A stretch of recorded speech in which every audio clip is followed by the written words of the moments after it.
See What I See, exclusive on Spotify. Download Anchor untuk bikin podcastmu gratis.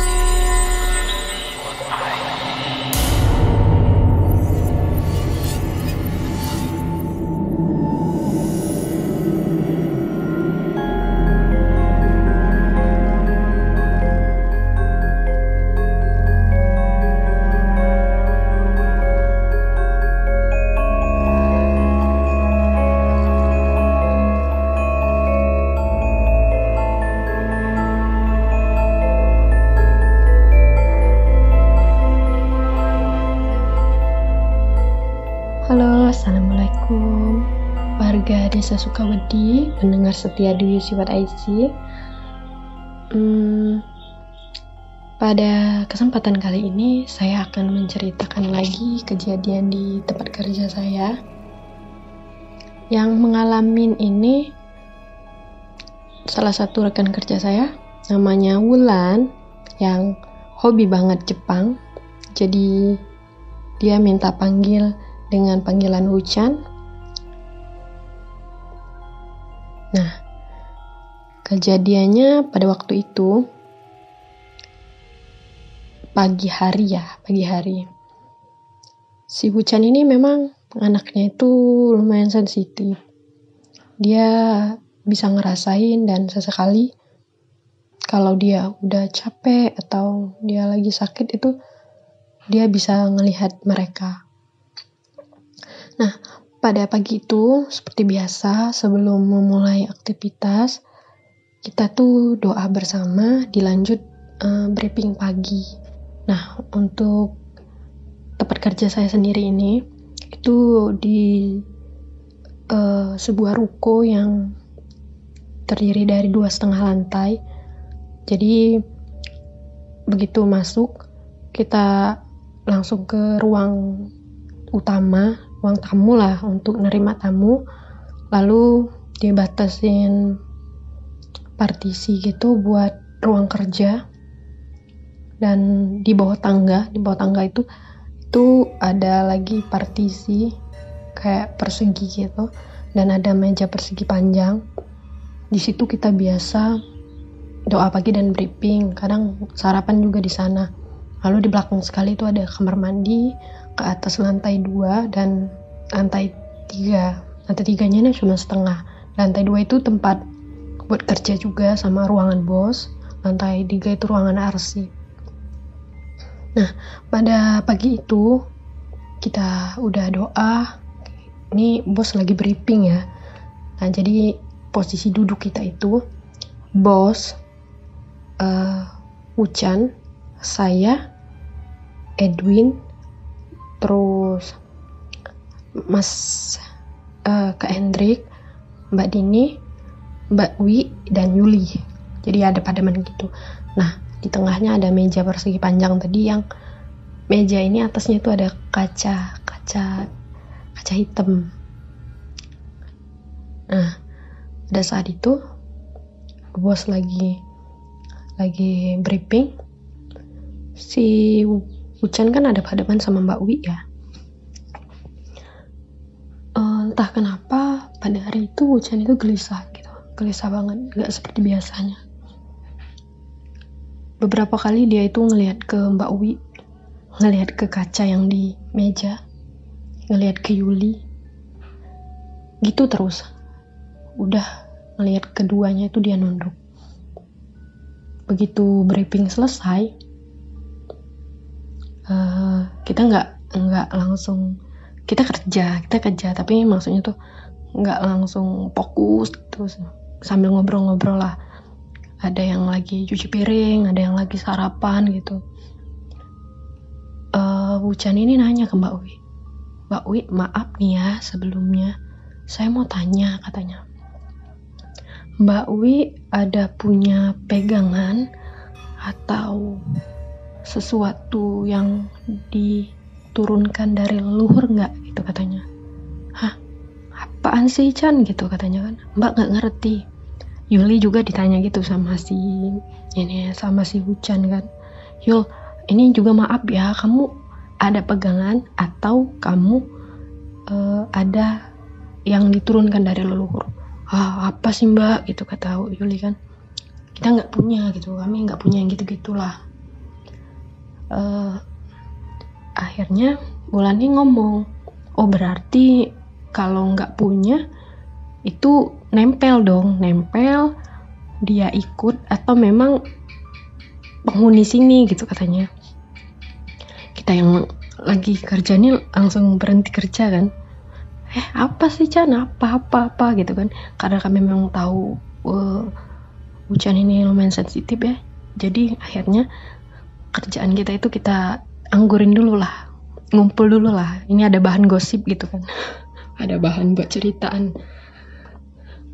Akhirnya Ucan nih ngomong, jadi gini katanya, tadi pas briefing pagi Ucan itu lihat di pantulan kaca yang di meja, di antara Yuli dan Mbak Wi ini ada muka, cuman muka ya, badannya nggak kelihatan, pokoknya dia tuh di kaca itu cuman muka doang, punya 2 tanduk, rambutnya panjang dan mukanya itu merah. Merahnya itu kalau teman-teman mau ngebayangin, kira-kira kayak daging yang kebakar, kayak meleleh, berdarah, dan itu serem banget. Ucan ini anaknya sensitif, dia lihat-lihat yang gitu itu ada ya rasa takut, tapi nggak begitu takut. Nah ketika dia melihat makhluk ini, dia itu punya yang rasa takut yang benar-benar takut gitu. Jadi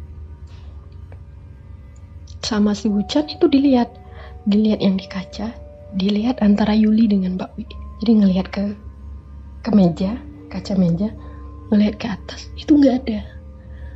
Di antara Mbak Wi dengan Yuli ini nggak ada apa-apa, tapi di kaca pantulan itu ada. Makanya dia bingung ya, nunduk angkat kepala. Setelah Ucan cerita itu, Mbak Wi sama Yuli ini langsung kayak merinding gitu kan. Ucan jangan nakut-nakutin dong gitu katanya kan.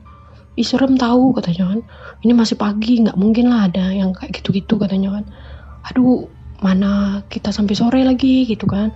Ucan jangan nakut-nakutin lah gitu katanya kan. Enggak mbak, serius aku lihat kok katanya kan. Kalau memang mbak sama Yuli itu nggak ada dari keturunan, ya berarti makhluk itu mungkin ngikut gitu, nempel dari luar ke antara kalian berdua, karena posisinya itu di antara kalian berdua gitu, tapi lebih cenderung ke Mbak Wi. Makanya Ucan lebih sering nanya ke Mbak Wi gitu. Pokoknya gini aja lah mbak katanya kan, kalau memang misalnya ya mbak lagi, kan Mbak Wi di lantai 2 ya kerjanya, di lantai 2 tuh lumayan sepi gitu kan. Kalau mbak lagi sendiri, Mbak Dininya lagi pergi keluar gitu kan, lagi ketemu klien, mbak banyak-banyakin doa aja lah. Nanti juga pas pulang kalau sempetin lah ke ustadz gitu, minta ruqyah ya, barangkali aja itu nempel dari luar. Tapi kalau dari dalam kantor ya nggak tahu lah, aku kurang paham gitu kata si Ucan ya. Jadi selain dari cerita itu, pernah juga saya sendiri, kalau saya itu tiap kali nurunin tangga dari lantai 2 itu, saya selalu ngerasa diikuti oleh sesuatu. Tapi nggak ada gitu. Jadi kalau saya lihat nggak ada. Terus bayangan saya ini itu lebih besar dari saya gitu kan. Padahal kalau di dalam ruangan kan bayangannya nggak akan begitu besar ya. Dan bayangan saya itu bukan kalau di dindingan bayangan kita tuh nggak begitu terang ya. Nah itu tuh kayak hitam banget bayangannya. Sampai si Ucan ini juga pernah kelepasan ngomong sama saya, kamu katanya kalau naik tangga hati-hati ya. Kenapa? Saya bilang, ada yang suka ngikutin. Hah, serius? Iya katanya, sosoknya hitam gitu, hitam tinggi. Saya bilang pantes loh aku kalau turun dari tangga itu ngerasa kayak ada yang ngikutin gitu. Bayanganku juga kok tinggi banget. Nah iya itu dia lagi ngikutin katanya. Ada lagi cerita waktu pernah saya sama Ucan ini lembur ya. Lembur karena pada saat itu alhamdulillah lagi banyak job. Jadi kita ngajuin dirilah biar kerjaan gak numpuk. Kita lembur pada waktu hari Sabtu. Nah si Ucan ini anaknya getol banget ya kalau kerja. Kalau kerjaan belum selesai dia belum mau pulang. Tapi pada hari itu baru jam 2 lagi asik-asik kerja, dia tiba-tiba bilang, udah yuk beres-beres yuk kita pulang. Hah kenapa kata saya, kok tumben? Udahlah cepet lah beres-beres katanya. Nah saya langsung nangkep nih, ya ini anak pasti ada yang gak beres gitu kan. Udah saya beres-beres, dia tuh beres-beresnya kayak ketakutan banget loh, kayak gerabak. Saya sampai bilang, aduh Ucan pelan-pelan dong, tungguin dong gitu kan. Saya ikutan takut juga dong, ini anak kenapa gitu kan. Pokoknya dia tuh diam aja sampai matiin lampu tuh. Dia bilang, kamu aja lah yang matiin lampu gitu kan. Padahal itu siang jam 2 siang. Akhirnya udah di luar, udah nutup pintu kaca, udah nutup rolling door. Dia baru kayak langsung nanya, lihat apa tadi gitu kan. Oh itu katanya di atas meja briefing tuh katanya, di atas meja meeting itu di bawah tangga ada pocong ngegantung di sana. Dalam hati saya, ini anak santai banget ngomong kayak gitu ya, padahal tadi ketakutan setengah mati. Untung saya nggak lihat itu. Iya katanya ngegantung-gantung dari tangga gitu, kayak apa berayun gitu ya, kayak ngayun-ngayun. Pokoknya teman-teman bisa bayangin itu kan di tangga kan ada kayak pegangan tangga itu ya. Nah katanya tuh di pegangan tangga itu ke bawah tuh berayun-ayun kayak gelantungan gitu. Ada lagi saya juga pernah ngalamin gini.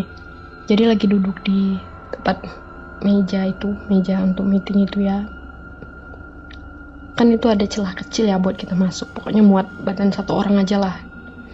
Nah di situ kan ngeliat dinding tuh ya, dinding lorong kecil, baru jalan masuk ke daerah di tempat meja meeting itu. Itu saya ngeliat bayangan anak kecil, karena bayangannya kecil ya, dan hitam, itu lari dari depan ke belakang dan lumayan cepet gitu. Saya tanya Ucan, kamu lihat Chan? Ya tahu, gak usah diliatin lah gitu katanya. Pokoknya selain itu banyak lagi sih gangguan-gangguan lainnya. Dan karena kita udah gak nyaman, kita sempatlah ngadu sama bos. Bos ini orangnya gak percayaan yang gituan ya. Dia percaya sih, maksudnya ya setiap tempat tuh ada, tapi ya gak usah terlalu kalian perhatikan lah. Tapi kami bilang ini udah ganggu lah bos, udah kayak kita gak nyaman gitu kan, udah sering-sering nampakin gitu. Akhirnya bos ngedatengin ustadz buat ngeruqyah kantornya gitu. Nah kata ustadznya, kalau yang jadi mereka nih diibaratkan gini loh, penghuni di sana itu, jadi mereka tuh sesuai lantainya. Yang lantai paling rendah ini ya yang paling rendah lah levelnya gitu. Nah kalau untuk penguasanya ibaratnya kepala pencungnya ya, kepala pencungnya itu di lantai 3. Sosok ini itu tinggi besar, seorang perempuan dengan rambut yang gimbal banget. Nah si Wichan sendiri ngomong, aku tuh sering banget kayak ngelihat sosok itu gitu loh. Ya katanya itu sosok itu tempatnya ada di kamar mandi lantai 3. Jadi di lantai 3 itu di atas kamar mandinya itu blong gitu, jadi dindingnya tuh nggak sampai atas, cuman setengah gitu aja. Jadi di atasnya itu ada space kosong. Nah itu tempat nongkrong dia. Dan lampu kamar mandi lantai 3 itu udah berkali-kali kita ganti tuh selalu putus. karena memang katanya nggak suka terang di situ. Jadi pokoknya penghuni di sana itu sesuai lantainya, dan ini mereka nggak bisa disuruh pergi karena mereka tuh udah ada lebih dulu, jadi mereka tuh udah di tanah itu gitu loh.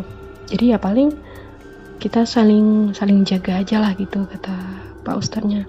Ya kami jaga kebersihan di sana, jangan ngomong sembarangan juga. Nah kalau untuk sosok yang muka merah tadi, itu ternyata Mbak Wi itu bawanya dari luar, nempel ke dia, ikut dan masuk gitu. Itu bukan penduduk asli sana lah gitu ya. Nah mungkin sekian cerita dari saya teman-teman, semoga menghibur. Apabila ada salah kata, salah ucap, dan belibet dalam penyampaian, saya mohon maaf ya teman-teman. Assalamualaikum.